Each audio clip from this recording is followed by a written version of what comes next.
मैं उन लोगों के लिए भी संदेश देना चाहता हूं जिनके चित्त में कभी कभी ऐसी बात उमड़ती है इस भौतिक कलिकाल के कारण कि साहब अरे परिक्रमा में दूध की धार लगा रहे हो, इतना दूध किसी गरीब को पिला दो तो बहुत बढ़िया है ये तो बेकार हो रहा है, ऐसा ऐसा ऐसा लोग मानते हैं। पर हम आपको निवेदन करें, आप लोग पुराने समय में अगर देखें तो जितने भी मंदिर होते थे वो मंदिर, ये डाबर की सड़कें तो अभी से बनी है, पुराना तो दगड़ा ही होता था। क्यों बाबूजी, दगड़ा ही होता था ना रोड, आप लोगों ने पुराना देखा होगा। ये तो बाद में पक्की सड़कें बनी, तो सड़क के किनारे मंदिर होते थे, वृक्षों के नीचे होते थे। तो होता क्या था कि वहां पर हम लोग जो है जब दूध और जल मिला करके शंकर जी पर चढ़ाते थे तो उसमें आप लोगों ने देखा होगा अभी भी माता बहुत सी ऐसी हैं जो चीनी डाल लेती हैं, चीनी डाल करके शंकर जी पे चढ़ाते हैं, गुड़ डाल कोई डाल लेता है। किस लिए?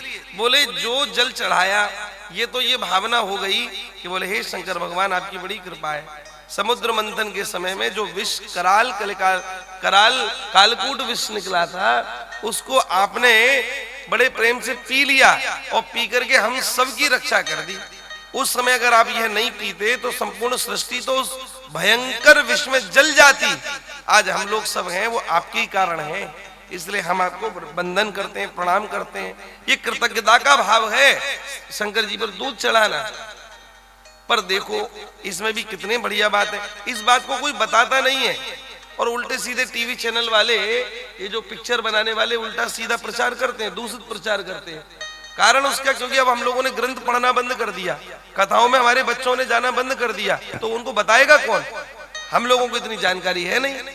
ध्यान से समझ लीजिए, पहला तो कृतज्ञता का भाव है और दूसरा भाव क्या है? दूसरा ये कि जो उसमें चीनी डाली जाती थी, जो उसमें दूध होता था, जब वह जल चढ़ा दिया तो वो जल चढ़ने के बाद में चबूतरे से होता हुआ नीचे कहां पर आता था? वो दगड़े क्षेत्र में आ जाता था, तात्पर्य कच्ची मिट्टी में आ जाता था। और वहीं उस वृक्ष पर रहने वाले तमाम जो चींटा वो आ करके उसको आरोपते थे। इसका तात्पर्य आपने मन से उन चींटों के उदर का पोषण का संकेत नहीं था, आपने मन से नहीं किया कि नहीं, पर भावना यही हो गई, बोले वो चींटों का उसमें पोषण हो गया।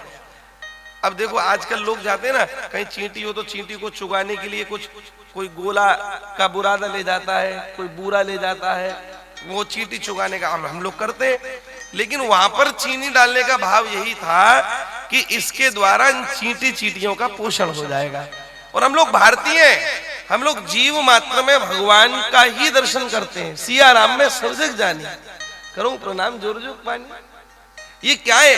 ये चींटा भी राम जी का स्वरूप है, ठाकुर इसमें भी आत्मा रूप में भगवान विराज रहे हैं। इस भावना से हम लोग लेकर के जाते थे।